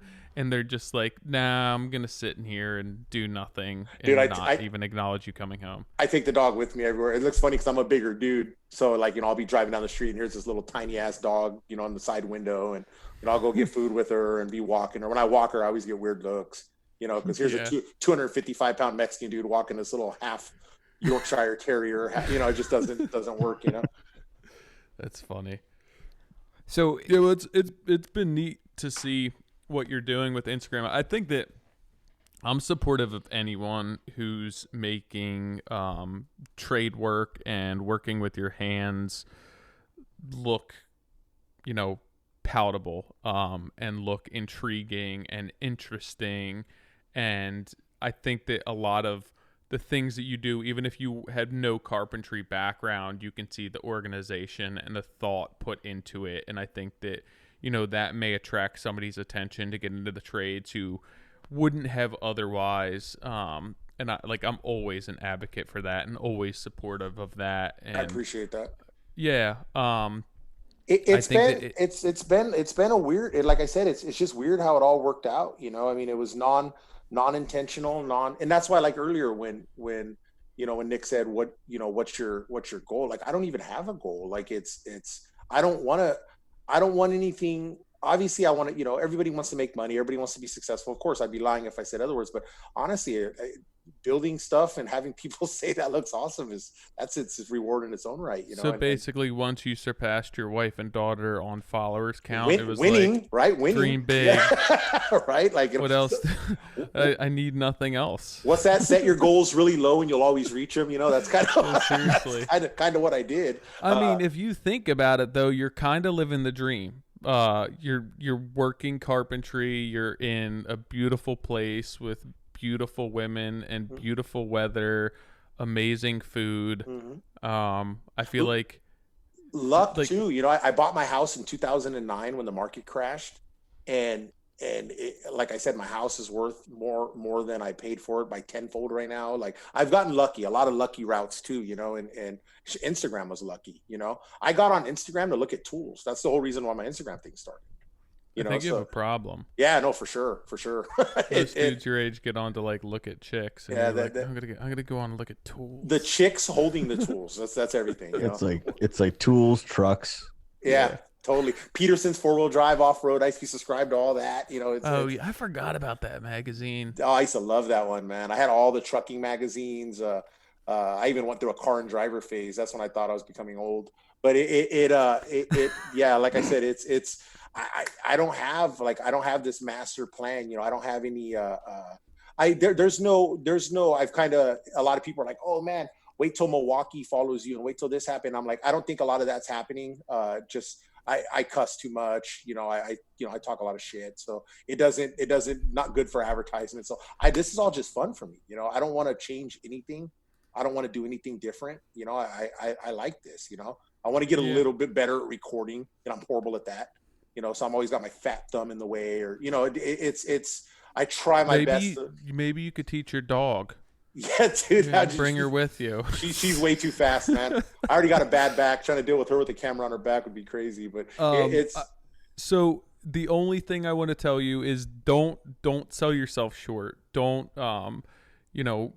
undershoot your potential. And I don't think it's important that tool companies follow you. I don't think, I think that the engagement that you get and the support that you get and the positive engagement and, people looking to reach out to you for these things. And I think that, maybe you don't have to have these lofty goals, but there is something there that you can offer to people that kind of transcends Instagram and transcends what you're doing, even just from a carpentry aspect where it's, some kid wants you to walk through how to make a jig, and it's not necessarily you're supplying him, but now you're teaching somebody something that you're a teacher. You're sitting up in front of a classroom, whatever it is. Like Spencer just posted the other day how many hours of content he basically taught for him, what that would actually take him in a classroom if you were standing in front of kids. And now you have a platform that, whether it's 20,000, 30,000, it's YouTube, Instagram, whatever it is, you have a platform where people are looking to you for advice or techniques, carpentry, whatever that may be, don't sell yourself short. You know, you have stuff to offer there, and make sure that, you know, do set some goals for yourself there. Yeah, And it can't be follower count. Yeah. It can't be like tool companies, but like just to give back for what you're doing. And that's the thing is, I don't really care about the follower count. It's cool that it's there, but because I didn't plan on that to begin with. You know, that was never, this was, again, you know, this has all been, I'm learning every day on how this even works. You know, it's been such a weird thing seeing how this all goes down. Like when I found out about that little swipe up feature, I couldn't stop using that damn thing for like a week, you know? So learning all this is all new, you know? So for me, I think a lot of the reason why I'm going to keep teaching, keep doing what I'm doing for sure. Like I would not want to stop doing that. And it's cool because another thing that's happened for me on social media that's been amazing is I've always been a huge fan of Gary Katz. Like I own all of his books. I followed that guy as soon as I got into my carpentry career, you know, like that was it. And now I talk to Gary Katz. Like that was not something that was possible before. Right. Yeah. And Spencer Lewis, I talked to him today, you know, like I talk to these guys now, and these are guys that I was like literally, I've been watching Spencer's YouTube video since he got on YouTube. So to be able to have, you know, talking relationships with these guys and, hey, how's the weather over there, blah blah blah, you know, that this totally blows me away. Like that's another reward in itself, you know, talking with you guys. Like this is all so new to me, and I think that's another reason why I don't have any lofty goals, because I'm still trying to wrap my head around the whole thing, you know. It's definitely been an adventure, you know, and it's funny, you know, because a lot of it, like I said, I joke around a lot. That's one of my big things. I'm always joking, and you know, I get comments all day, like some of the funniest things I get, you know. Some guy was building a panel on a cabinet the other day, and this guy told me it was going to bow, and I'm like, oh God. And since that comment, you know, and I kind of put the guy on blast that the thing never bowed. Every day somebody messaged me, that's going to bow, bro. That's going to bow. I get that all day now. Everybody messages me, it's going to bow. It's going to bow. And that became like a thing. So it's like those little things, they make it fun. It makes it interesting. Like I said, just trying to wrap my head around the whole thing. Yeah. I mean, I think that's all to a certain extent, that's all you can do. Just, you know, keep in the back of your head that you obviously have influence over a certain amount of people and a certain amount of kids, and make sure that you're doing the most that you can with kind of the platform that you have at this point. For sure. No, I couldn't agree more. I think that's kind of what's going to have to happen. I mean, if I continue it, I mean, that's kind of what the push is going to, I guess, end up being anyway. So yeah, no, for sure. For sure. Yeah, I mean, to bring it full circle to even like the beginning of our conversation, you know, the influx of people that don't care, you know, the more we showcase, and like what you showcase and the effort that goes into it, you know, even for your recruiting aspect, the opportunity to recruit people. You said that someone's reached out to you because they follow you. Mm-hmm. It's like they get an inside look at what that threshold is. Mm-hmm. And it's, you know, it's doing a lot more filtering than just saying, hey, I'm looking for a cabinet maker. Yeah, exactly. No, for sure. And those are all, again, things that have opened up that I haven't been able to grab, like the whole hiring thing. I put out a ad, I don't know what it was, 6 months ago or something like that on here. And I was like, hey, looking for carpenters, anybody interested in working with us? And I got a bunch of people hit us up, and I was just, I couldn't wrap my head around it. I was like, oh, wow, now I know that's how you look, right? Like it's been such a learning process for me on how this whole social media thing works, that it just, every day it's something new, you know, I'm learning something new, and just, like I said, having a good time doing it. That's sweet, dude. Yeah. Frank, we appreciate you hopping on today. This is your first podcast? First ever, man. Crushed it. You crushed it. First of many. Appreciate it, guys. Appreciate it. No, totally fun. Like I said, fan of the podcast. And like I said, I love what you guys do, man. This is awesome. Listen, what are you going to do with the microphone? Take it back, I guess. Return that, man. Yeah, are we going to call him Frozen Frank now? Yeah, Frozen Frank. Did it keep freezing up? No, just that one time. Oh, just the one time? Yeah, well, just like that one guy that told you it was going to bow. It's just now a thing. So this bowed. This is what bowed, guys. Yeah. Frozen Frank. Everyone call him Frozen Frank going forward. Right on, boys. It's a perfect time of year. Totally. Like Frosty, like this Frosty the Snowman. Christmas, Frozen Frank. We're Frosty 71 degrees over here today. Yeah, they're supposed to get. Are you guys getting snow tomorrow up there? Oh, for sure. It's pouring in. No, not you. Yeah, we're supposed to get a ton of snow. Yeah, we're supposed to get snow tomorrow. It's crazy. I had a light drizzle yesterday. It was pretty intimidating. Sounds terrible. Nick, can you mute him? Yeah. It's almost winter time there. Brutal. Well, yeah. Frank, you have an awesome website. What is it so people can find you? If you want to find me, guys, frankdon'tcare.com. That's a www for the non-internet worthy. Is there an apostrophe in don't or no? No, it's just straight don't. Yeah, just a hard. It's got to be dumbed down a little bit. frankdon'tcare.com. Frank don't care. Yeah, check it out, guys. You'll love it. The nothing but cool videos there. Well, All right, Frank. Well, thanks, man. I know it's early there. No worries. Back to work. You go back to work. I appreciate it, boys. Thank you for having me on, guys. Take care, dude. Man. Thanks, guys.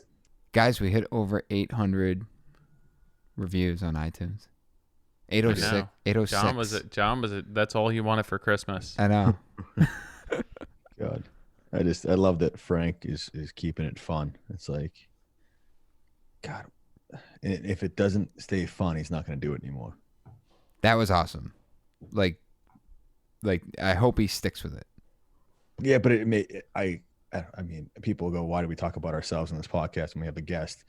But then I think about that guest's conversation, and I'm like, yeah, a couple of years ago when I was an employee, it was fun. And then I started my own company, and it's still fun, but there's days when it's not. It's like, so how many of those have to add up for me to go, it's not equal? You know, get me? Like, I appreciate that it's not, when it's not fun, I'm not doing it anymore. It's like, yeah, but I think it's a threshold. Yeah, there is a threshold. It's not. But who tells us that? Like, I'm like a true addict. It's like, all right, you know what? I'll give it another day. We'll do it again tomorrow. I mean, John, you've been there. You've. I don't want to say you've given up, but you've closed down a company before because in some way it wasn't what you hoped it was. Yeah, but I guess I'm looking at more at the fun part, the fun factor. Using I want to fun keep as it the that deciding easy. factor. I want to keep it that easy. Like, I can appreciate that a lot. Yeah. You know, but then there's like, I have fun all day, and it's like, all right, did we get paid from so-and-so's invoice? Like, it's like a hard, like, oh yeah, like, that fun goes away real quick. Fun to like, I'm driving home going, all right, like the only day I have the most fun, if I can be honest, is Friday. Why? If I've gotten everything I want off my plate, so my conscience is clear. So it has nothing to do with the day. Nope. It has to do with if your conscience is clear. Well, because my conscience can be clear, but like Friday, if it's another work day, I have to have everything teed up and I'm good to go. But on Friday, I've accomplished that week. It's the only day I get to sleep, and I'm like, yeah, this could be it. This could. So like Friday, it might be like a forever day just to make sure. Like there's days where I get home at 7 and I'll sit in the driveway and have you'll have debriefs with almost every client. It's like another, like even today I pulled up, had a meeting down the street, pulled up, had a client debrief at 4, and then another one called me. I was on the phone with that one. I'm like, yeah, we'll do another one. And I'm like, yeah, but if I didn't take that call, then it's on my conscience that I need to get back to them. And I want to do it, you know, not face to face, but over the phone. I could have done a recap email. I'm strange. Yeah.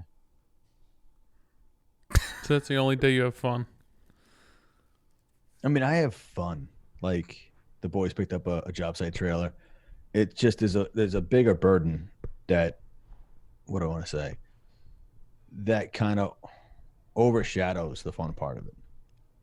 Like, I love bouncing around. Do you think it's especially relevant this year? What do you mean? The bigger burden in what we do. Because of COVID? Yeah. I mean, I don't feel a difference any year. I guess I'm being naive to the point that I wish it was going to get easier. Yeah. Like, year 1 expected to be a shit show. Get it. Mm-hmm. Year 2, you want it to be an improvement. Mm-hmm. But then it goes back to like what Tyler said to me one day. Tyler, I can't tell you how many times you've like stuck daggers. Is this the into my 100% head. thing? No, the 100%. No, it. when don't make me forget it. Is remember I kept saying, I'm like, I can't hit these certain dates. Like, I was getting stressed out about finishing a house, And I was like, I used to be able to do all these in 8 months. And Tyler just casually like leaned back in his chair still, not like I got an epiphany, like I'd get up, like I'd be, standing up straight. And he's just like, are you putting all the same details you were putting in that house you built in 8 months? And I'm like, no, well, we're layering in more details. He's like, then how do you expect to finish it in the same amount of time? And I was like, I was stuck on the wrong thing. Mm. So it's like, so now I go, this is the same thing I did when I was younger. Guess what? Maybe this is just how it's supposed to be. Yeah. And I need to appreciate it for what it is and go, this is supposed to be fun, what I'm doing right now.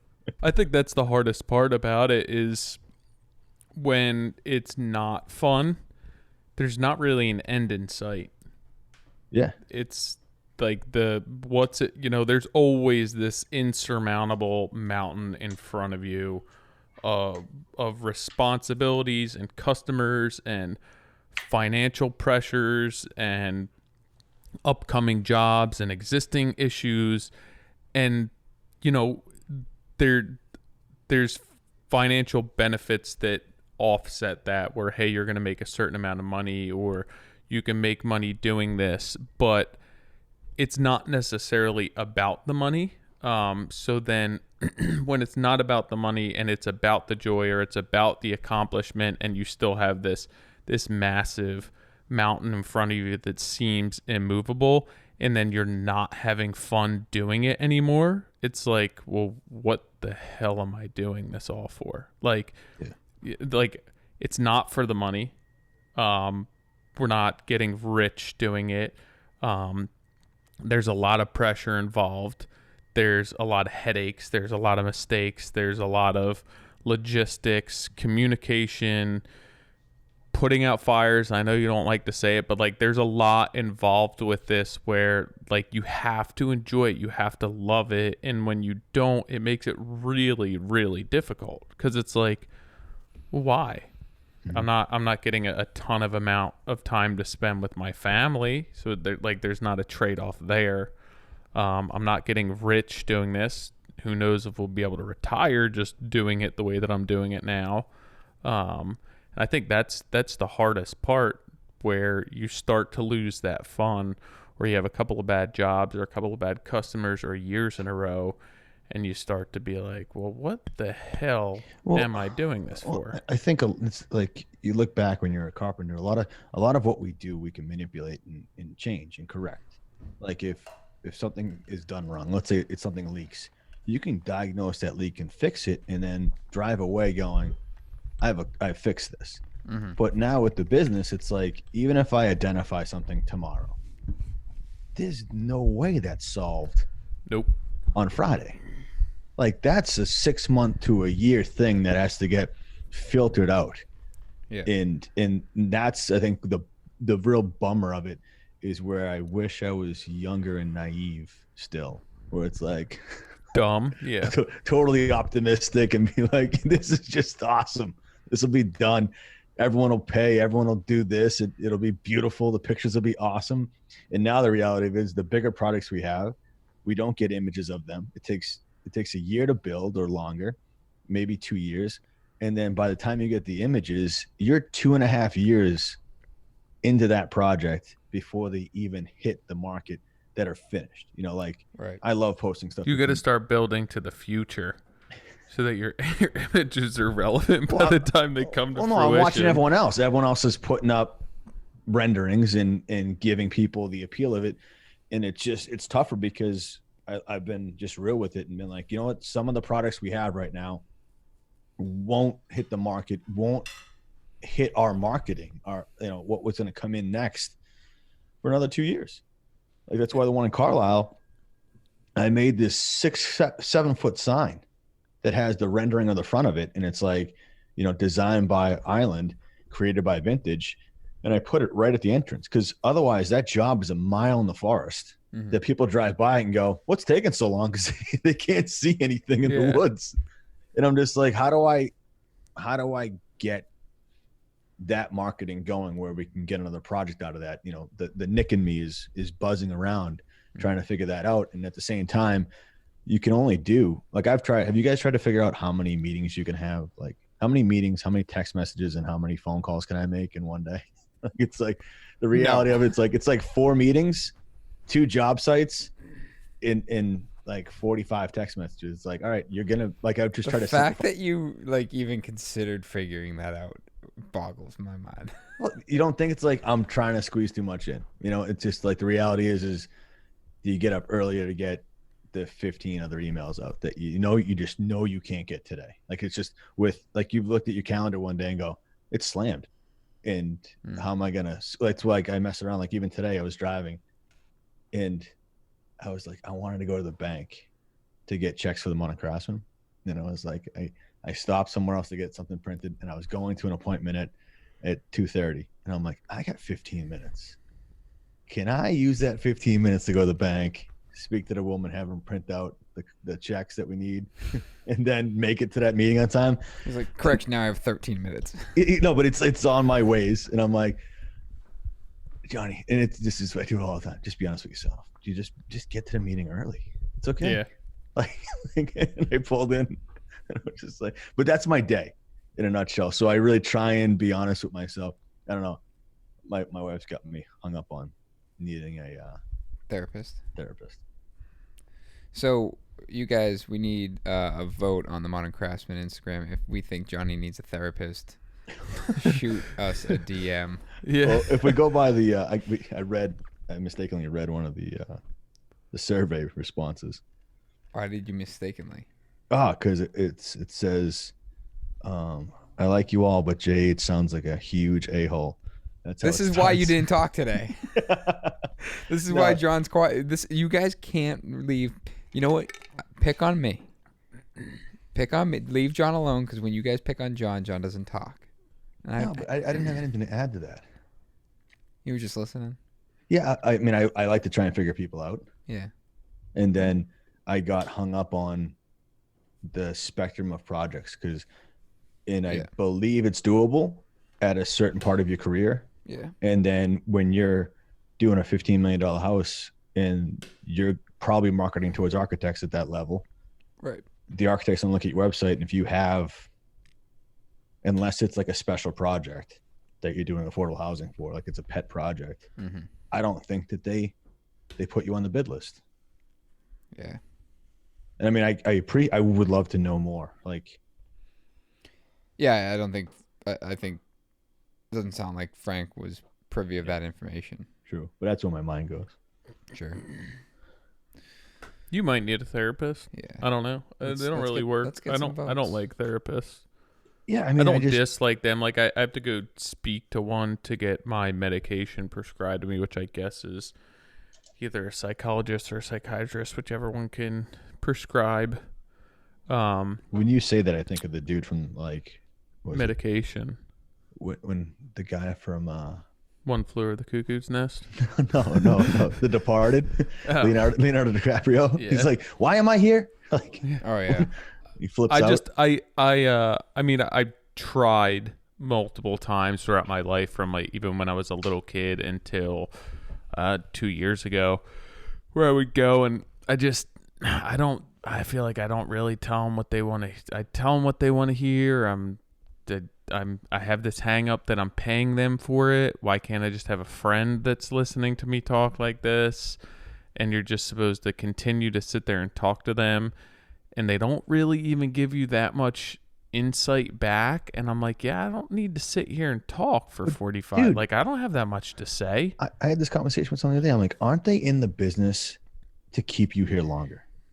Like, they're not going to solve you in like 2 meetings because they want to get paid for the long run. Yeah, but I don't think that, I mean, in my opinion, I don't think the goal is to solve you. The goal is to have an outlet to talk freely. At least that's my look at it. Yeah, I think it is, and that's where I get hung up, where I'm like,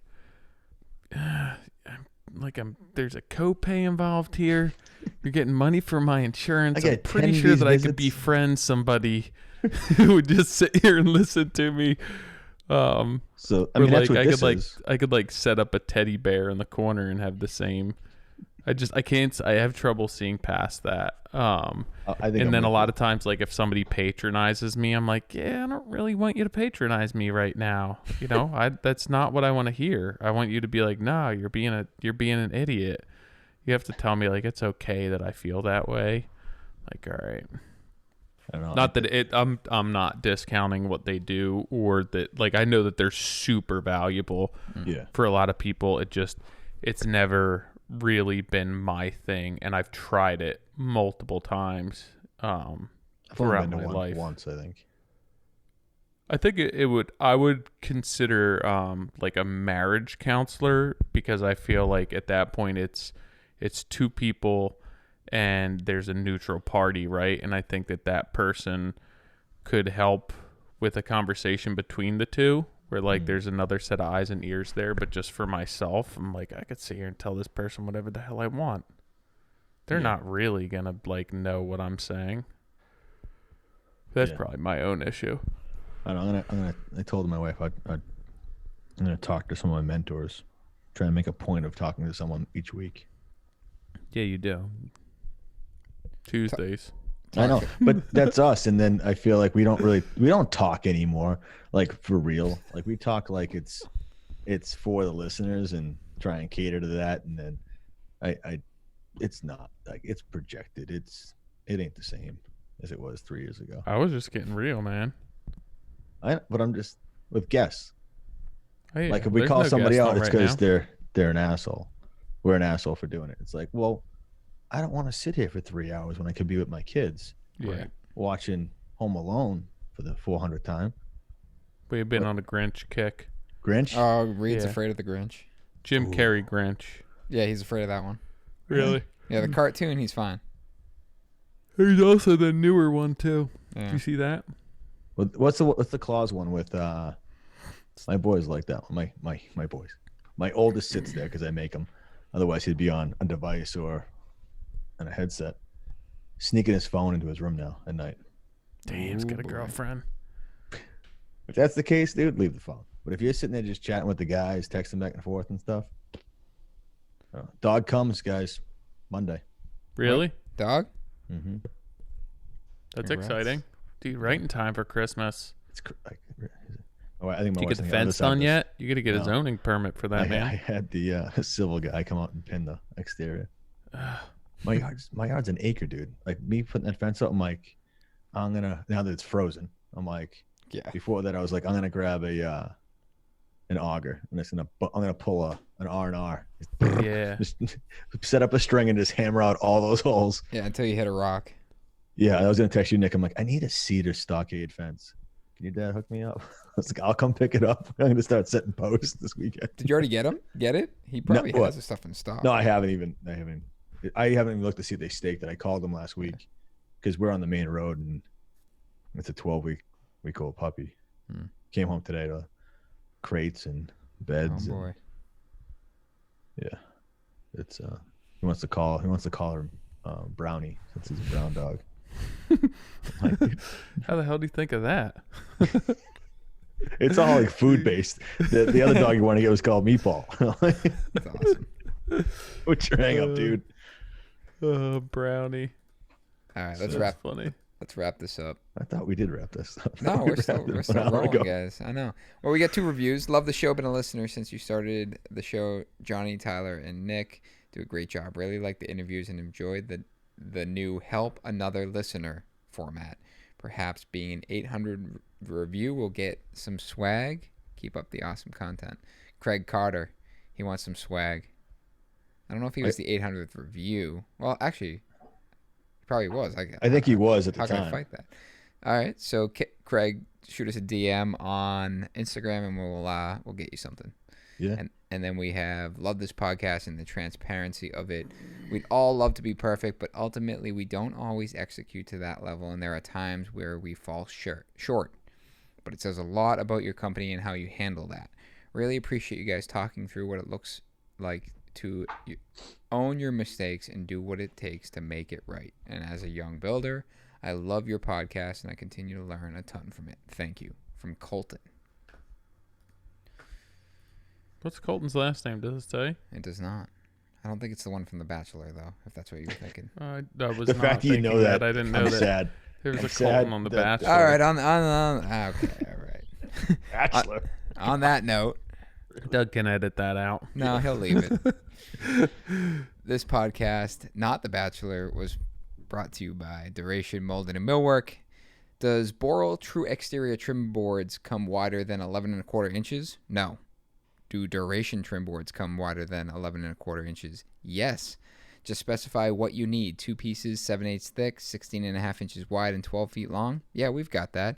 Keep it simple. Ask for Duration. To learn more about Duration polyester products, please visit their website at durationmillwork.com.